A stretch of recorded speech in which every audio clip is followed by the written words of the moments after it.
Meena Flynn is global co-head of Goldman Sachs' private wealth management. Joins us back at Post. Nice to see you again. Thank you. All right, so right now, I mean, we're above the closing high on the S&P. Been a nice run lately. You pretty optimistic about where we are and where we're going? We're still optimistic, and the reason why is because you've got ongoing GDP strength and you've got earnings growth. 90% of the time when you've got positive GDP, you actually get a positive equity return. That being said, we do anticipate that there's going to be more volatility, and we could see more substantial drawdowns than we have in the past. And the reason for that is twofold. One is the sequencing of the Trump policies, and the second is valuation levels right now. So as it relates to the sequencing, one thing that I will point to is some of the policies that could impact growth and inflation to the negative side are likely to hit first. Tariffs before tax cuts is sort of the sequencing you're talking about. Tariffs, immigration before tax cuts, and deregulation. So it's probably going to be a little bit of a growth curve from that standpoint. If we know at least, well, we think anyway, that the tax cuts are coming and the better growth is coming, are we able to look past the tariffs to the other side? I think there's a couple things that I'm looking at when I'm looking at the tariffs. One is it going to be a universal tariff? To the extent it's a universal tariff, I do think that's probably the worst case, and it's going to hit inflation to the upside. That's not our base case. The other thing is how much time is there between the moment that they suggest that they're going to put on tariffs to the time of enactment? Because the greater the time period, the more likely it is that you're going to be able to get both parties to the table to be able to negotiate. And then the last thing I would point to is that, is it going to be a one-time tariff or is it going to be rolling tariffs? Because if it's one time, you can manage the inflation hit. If it's rolling, it's going to be harder for the Fed to be able to monitor inflation from that vantage point. One of the interesting things and important things that you said, earnings growth.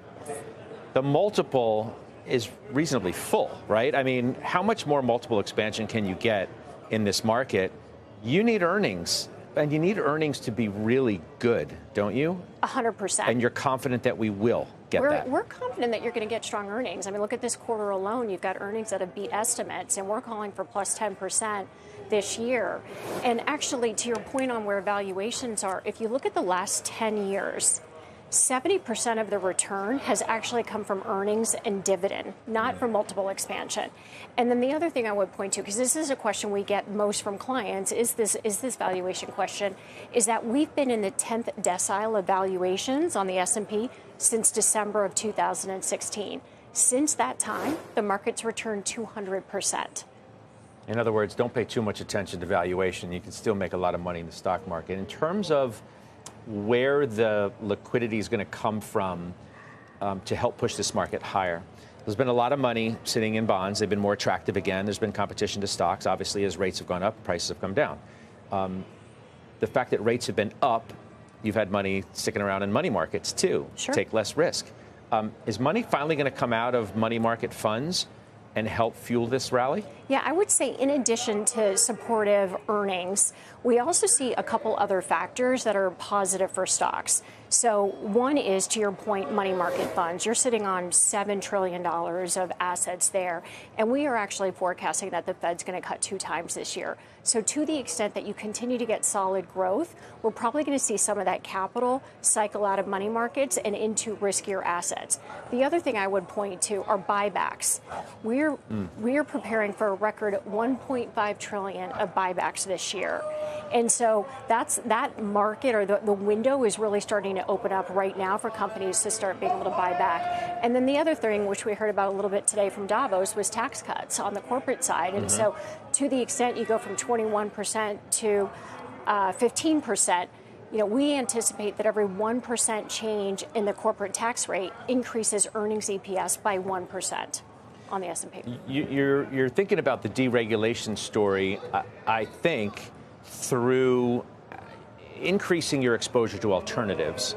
Within alternatives, private equity, places that have not been able to have realizations. We've been sitting on almost no deals, and now we have more people than I can count talking about animal spirits. And the first place they look to are banks and private equity shops. Yeah, so definitely bullish on banks, to your point. Strong consumers, steeper yield curve, and also more activity on the deal front. And so we do see that because financial conditions are supportive, because CEO confidence is high, you've also had private and public market valuations really stabilize. And so these growth companies have had a couple of years to be able to grow into the exit valuation that GPs want. And then the third thing is if you look at the aftermarket performance of IPOs and you look at the acquirers in an M&A situation, they both perform well in 2024. And so that, coupled with deregulation, really bodes well for deals across sectors and across market caps. But to your question, we actually did increase our allocation to alternatives. And we took that out of non-U.S. equities. So we still want exposure to non-U.S. equities, some of the best companies in the world.